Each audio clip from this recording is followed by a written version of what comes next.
Well, today I'm at my good friend Robin's element. She is so excited. It's on the road. She's got it all ready.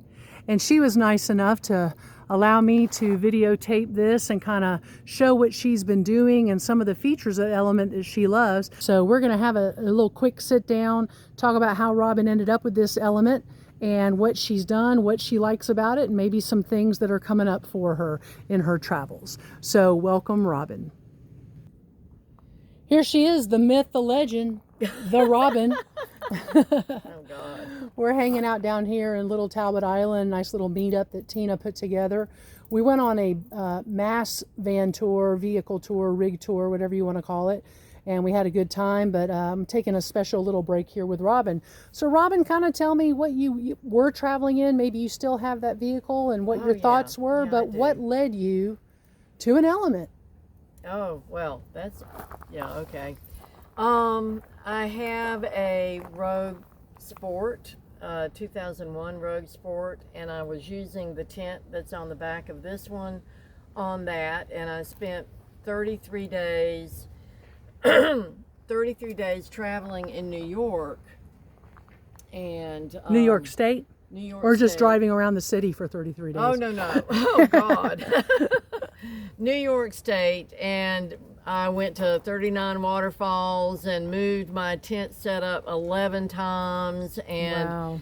It rained a lot, so there was a lot of mopping up of the water in the tent, and I got back home and was putting my gear back in my Nissan 97 Nissan Quest that I was using for storage, and it had gotten wet in, well, let's just not go into that story, but it had gotten wet, and I thought I had it all dried out, but I opened up the driver's side door and there was fur growing on the on the wheel.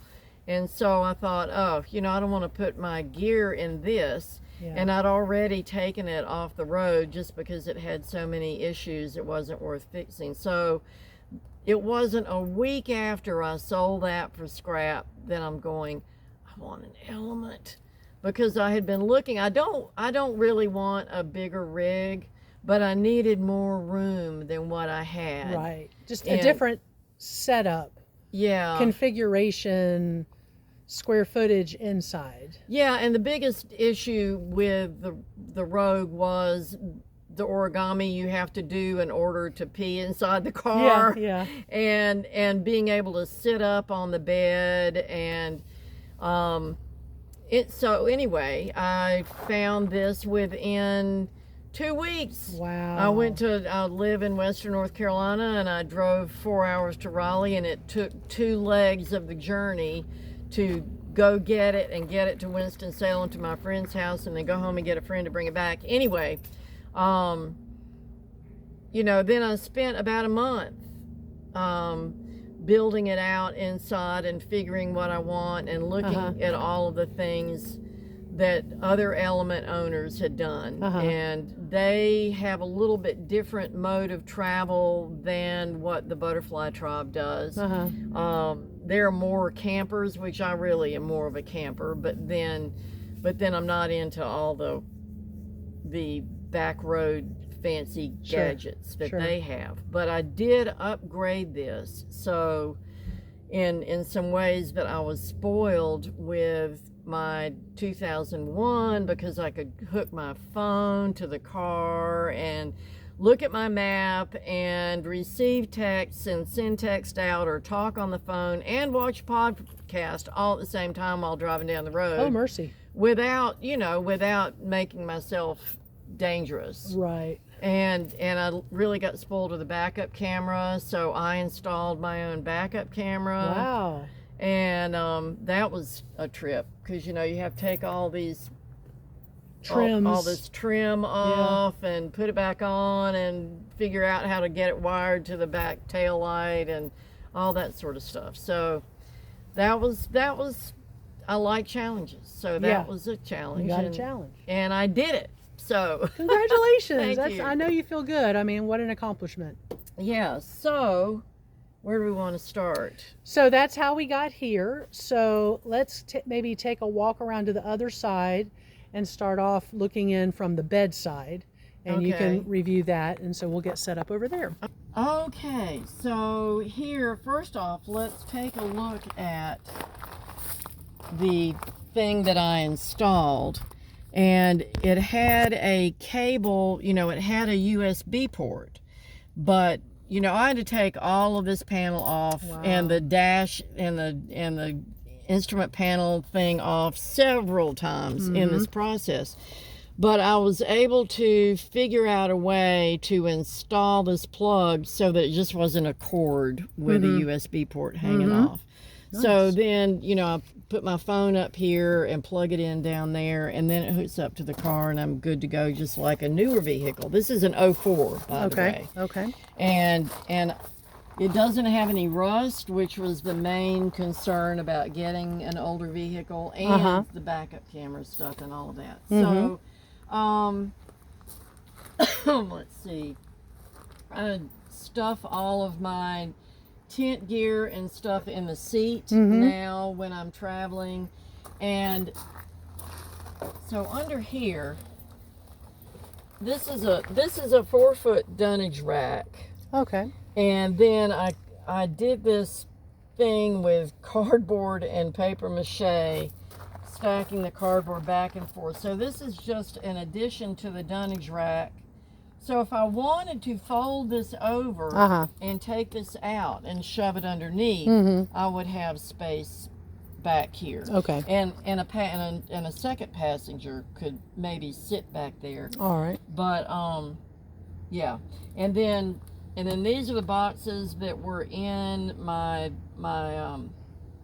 tree frog, which this is the Bullfrog. Bullfrog. It's Nice. a little bigger, so it's the Bullfrog. Nice, it's a and dark green. instead of being the lime green that my tree frog was. I love it. And I like to do that because I'm hopping around in I love my it. frogs. So these are those great little boxes that open on all sides, and in there is just, you know, random stuff that you need. Sure. And then I can shove things in here. And when I'm sleeping, I found that I've got room to stretch out. Now my bed is, I made my bed and it folds in half. Well, not quite in half, but I used it's the same bed that I had in the other vehicle. And it's the cover from a water bed that was like a really nice bamboo cover. So I deconstructed that and made a zippered case that I can put foam in. Nice. So I've got like 4-inch foam inside of there. And it's really comfortable, but it is a little tight, so I can, when I go to bed at night, I can slide this up, and then if my feet want to hang off a little bit, they can. Okay. But I've just found that to be, this is only my 3rd time out in it, so, you know. And then I made this net to hang up here because cargo nets if you're a little short on space. But it kind of blocks my view when I'm driving, so I'm not really sure if it's worth having up there or not. Right. That's just kind of an experiment. I may take it down. All right. All of my window covers, well, this one. Yes, actually I see it. Yeah, they are Reflectix with a fabric that I ordered. I was really picky about the print that I wanted, kind of a jungle print. So I went on this website called Spoonflower, where you can order from thousands of fabric designs, and they will print it. Like if you want 2 yards, they will print it on whatever kind of fabric you want. How about that? Which I thought was really cool. It was only 15 bucks a yard. So this one doesn't quite, I mean, it's the same size as that one over there. Isn't that funny how that works? It doesn't quite fit exactly right. I know. There is a trick that I need to do with this. That if you take a paper clip and put it over the edge and then wrap it in duct tape and trim around it, then it will stick up around the gasket, and that will help to hold it in. It does. It but sure I does. haven't gotten to that point yet. So I guess that's the front side. I sleep with my head at the back. Okay. We'll peek into the tent. This is a nice sized tent, but it's not overwhelming. Yeah, it's a little, the awnings are a little low, and it does leak when it rains. Oh, no. But I've kind of learned that, that I'm not sleeping in here, and I just keep important stuff up off the floor. Okay. And then, you know, when it does leak, I just mop it up. All right. It'll probably leak a whole lot less with this vehicle than the other one because I had a swing out cargo Yakima swing out box on the back of the other vehicle that I had to squeeze through this hole, and then I would take that off, take the box off, and put it over here like a seat, and then I could get in and out the back gate. But this is a whole different setup. And so this is my kitchen. Unless I'm cooking something really greasy, then I've learned I need to go out to the picnic table because I end up smoking up the whole, the whole inside. But I do get some ventilation going in and out here. And everything here packs into those boxes or up on the shelving that we'll look at a little closer in a second. And then I cover them up with the shelving in there. I cover up with these scraps of Formica and Velcro strap them on to keep things from falling off while I'm driving down the road. So let's see. Nice what setup else? back here. Thank you. And I've got my potty is a pop-up potty. So let me say I had a bougie RV refrigerator that I've sold to Cindy. Sure did. Because it was this tall. I had to have the bed up this tall, and I couldn't sit up on the bed. And I had to pull it out from under the bed every time I opened it. I found this drawer Nice. that even if I'm laying in bed and I want something out of the fridge and I've got the back gate down, or I can put the back gate down, I can just open up the fridge and grab something out with it. That's awesome. I absolutely love it. That's a smart use of that space. Yeah. And by getting it, you're actually increasing space. Is it the same refrigerator space? It's bigger. Bigger. I think it's 3. So the one I got you was 33. 23. 23 quarts. This is 33 quarts. Yeah. It looks a little bigger. Wider. I think it's wider. Got a unit. Yeah, it's wider and shorter and deeper. And the compressor is in the back and a little bit smaller. You know, you have to leave air around the compressor. Yeah. And then I've got a EcoFlow 1800 that's next to it. That when I'm boondocking, that is pretty much what I do with that.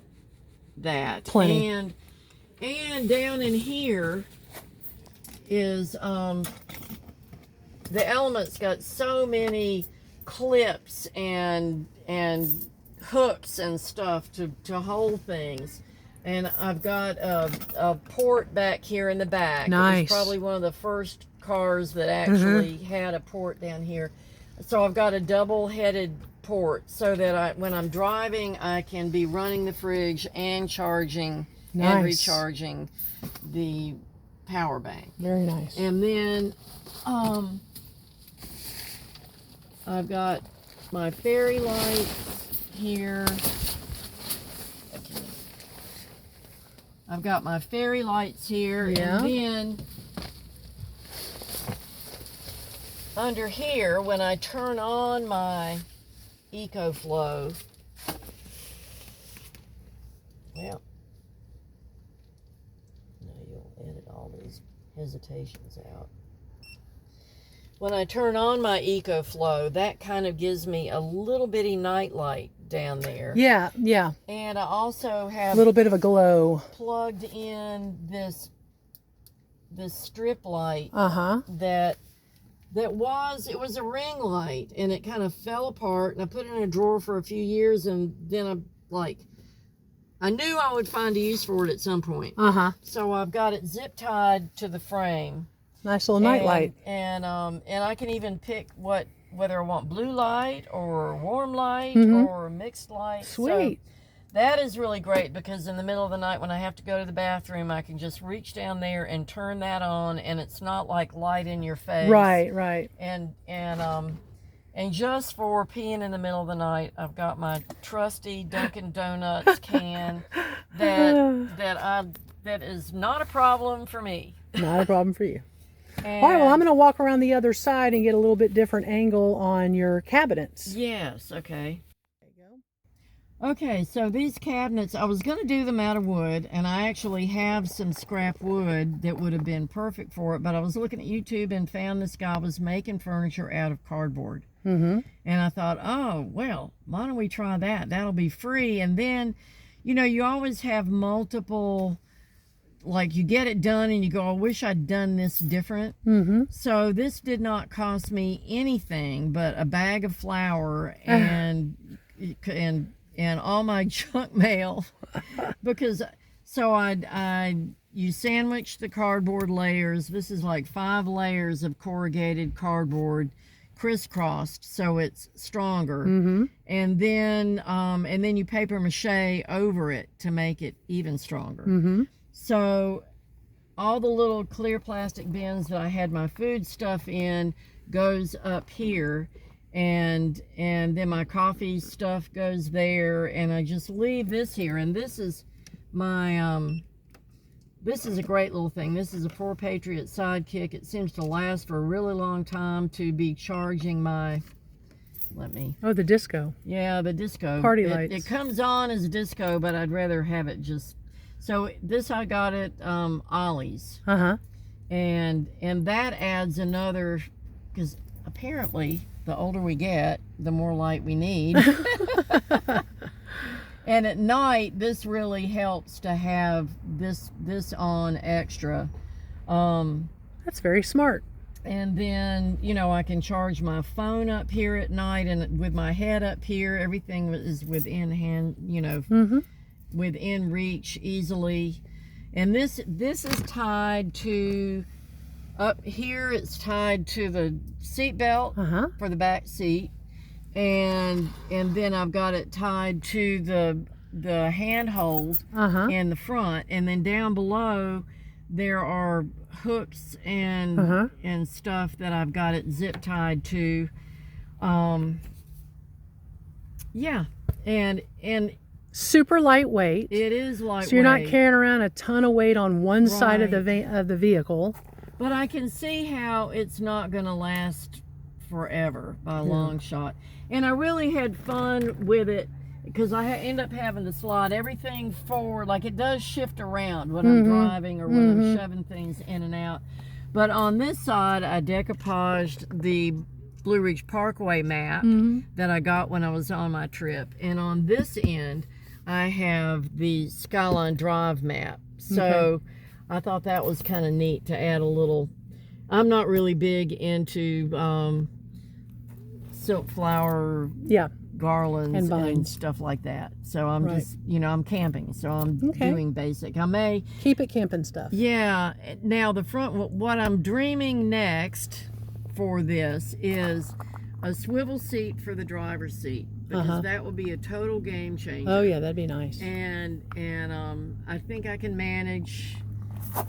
I may get some help, but I think I can manage installing that myself, because so far I've installed everything myself. Super cool. And then a 270 awning. But I'm second thinking that, because I can drive away from this tent and leave all my camping gear, my kitchen set up and everything, just leave it here and go to the store. If I have the 270 awning and I've got all of my kitchen stuff set up in that, then I got to put everything back in the car just to go to the store. So, you know, and maybe I'll have both and I can do either or. That's fancy. Yeah, I mean, it only takes like a minute to put these 270 things awnings out. Yeah. And, yeah. So. Well, you have done an amazing job. I am tickled that your storage units, your storage boxes happen to match the Bullfrog. That worked out well. I know. Perfect, cozy bed. You've got everything you need within a arm's reach. You got the great comfort of having the kitchen and the tent and sitting area. If it's bad weather, you're not trapped in here. So this is my only safety thingy do is whistle and a whistle and a thermometer. And a I compass. did refer to that thermometer a couple nights. It was cold. A few nights ago when it was really cold. It was really cold. Yeah. Well, Robin, I'm gonna come around the side here. Okay. I'll meet you out there. We're gonna look one last time at your tent setup. I mean, this is a nice tent. Puts it up, attaches to the vehicle. You know, gives her privacy, but at the same time, it's nice and open to see people. There she is. Yeah. So, any parting words? What if you had to pick the one favorite thing that you found now that you've camped in it a couple times? What do you think was the real, like, wow, I am so glad I got this? Maybe the ability to sit up on my bed. Yeah. And the fact that the back gate is my dinner table. Yeah.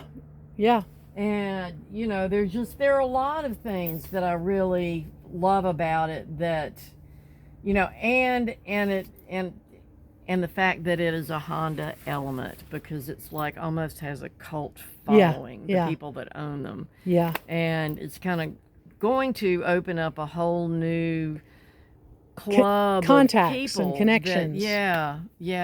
That'll be cool.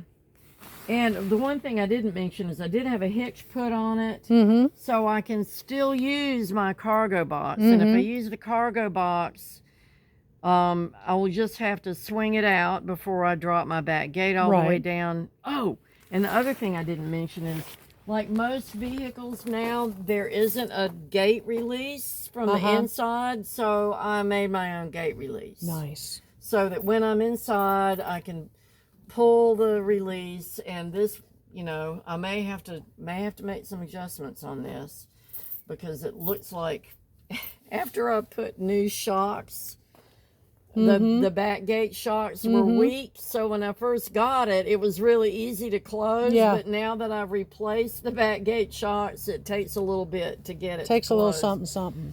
But you know, I've got a bike rack I've taken it off. But it does lay down, if I'm just spending one night, enough that I can get in and out, even with the bike on it. Yeah. And so yeah. Well, you did a great job. Thank you so much for letting us hang out with you today and thank you learn for all letting me about show it off. Your super cool new toy. And I'm sure we'll see you in a little while at another meetup, and you'll go, hey, let me show you what I changed. Oh, hey, definitely. Let me show you what I did. No, I improved this, or I did that, or look what I've got on the roof now. We'll do a short Robin's changes. Well, great. Hey, listen, have a great rest of the time here at Little Talbot. We'll be seeing you throughout the first part of the winter months down here camping in Florida. Yeah. And we'll keep up with you online and see what's going on. Thanks, Robin. Thank you. All right, bye-bye. Bye.